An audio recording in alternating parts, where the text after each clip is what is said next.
सूचना केवल हमारे विचार हैं, वित्तीय सलाह नहीं। निर्णय लेने से पहले खुद शोध करें।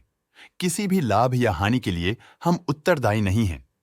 आज हम देख रहे हैं Jindal steel and power limited के 2024 Q1 की कंसोलिडेटेड फाइनेंशियल परफॉर्मेंस। स्टार्टिंग में कंपनी ने दिखाया है मजबूत year over year sales growth around 8.18%, मगर पिछले क्वार्टर से इसमें थोड़ा सा इंक्रीज आया है around 0.97%। Expenses -2.39% quarter on quarter decrease हो गए हैं, जो साल भर का 8.21% की राइज के साथ अलाइन करता है। क्वार्टरली एक्सपेंसेस के कंपैरिजन में सेल्स इंक्रीज होना दिखाता है कंपनी ने अच्छा परफॉर्म किया। हालांकि सालाना कंपनी को चैलेंजेस का सामना किया। ऑपरेटिंग प्रॉफिट, जो पिछले साल के कंपैरिजन में 8.04% अब high quarter on quarter increase का सामना करता है अराउंड 16.15%, जो शॉर्ट टर्म के मार्जिन्स में एक्सपेंशन को सिग्नल करता है। ऑपरेटिंग प्रॉफिट मार्जिन OPM ये कहानी रिपीट करता है। एनुअल बेसिस पे -0.03% का डिक्रीज दिखाता है, मगर एक के बाद एक सीक्वेंस में 2.73% की इंक्रीज को दिखाता है। एक्सेप्शनल आइटम्स को ऐड करके अदर इनकम पिछले क्वार्टर के कंपैरिजन 0.41% बढ़ गई, बावजूद इसके की ईयरली डिक्लाइन -37.62% है।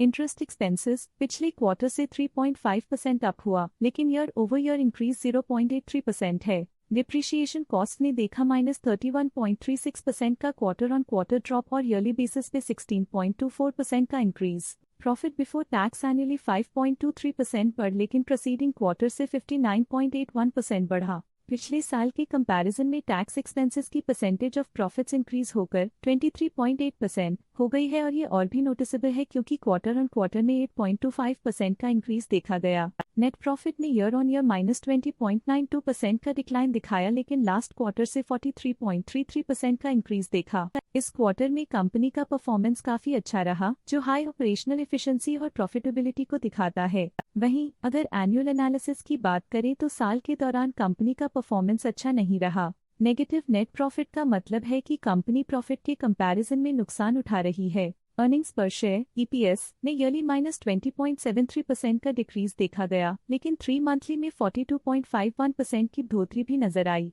इस क्वार्टर में कंपनी का EPS काफी अच्छा रहा, जो हाई एफिशिएंसी और प्रॉफिटेबिलिटी को दिखाता है। साल का EPS इतना अच्छा नहीं रहा। नेगेटिव प्रॉफिट कमजोर एफिशिएंसी को दिखाता है।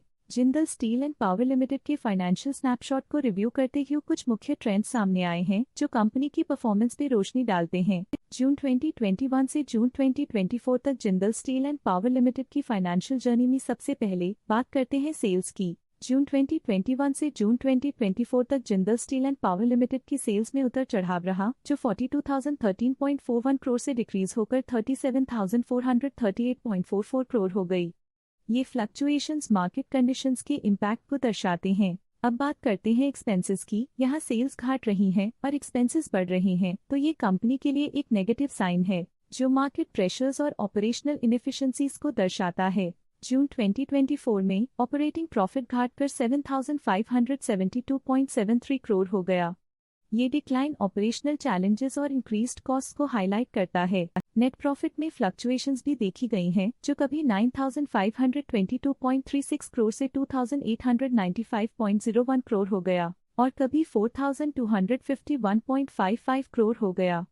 ये इंडिकेट करता है कि कंपनी को मार्केट वॉलेटिलिटी और इंटरनल चैलेंजेस के साथ डील करना पड़ रहा है। कुछ पीरियड्स में EPS में भी फ्लक्चुएशन देखी गई है, जो कभी 42.36 के आसपास रहा और कभी थोड़ा इम्प्रूव या डिक्लाइन हुआ। ये इंडिकेट करता है कि कंपनी को अपनी अर्निंग्स को स्टेबल रखने के लिए कंसिस्टेंट एफर्ट्स की जरूरत है। ये negative performance Jindal steel and power limited के लिए एक वेकअप कॉल है, जो कंपनी को अपनी स्ट्रेटेजिक प्लानिंग और फाइनेंशियल मैनेजमेंट को सुधरने की जरूरत को हाईलाइट करती है, ताकि वो अपने लॉसेस को कंट्रोल कर सके और फ्यूचर में स्टेबिलिटी और ग्रोथ को टारगेट कर सके। आज के लिए फाइनेंशियल सेक्टर में इतना ही। देखने के लिए धन्यवाद।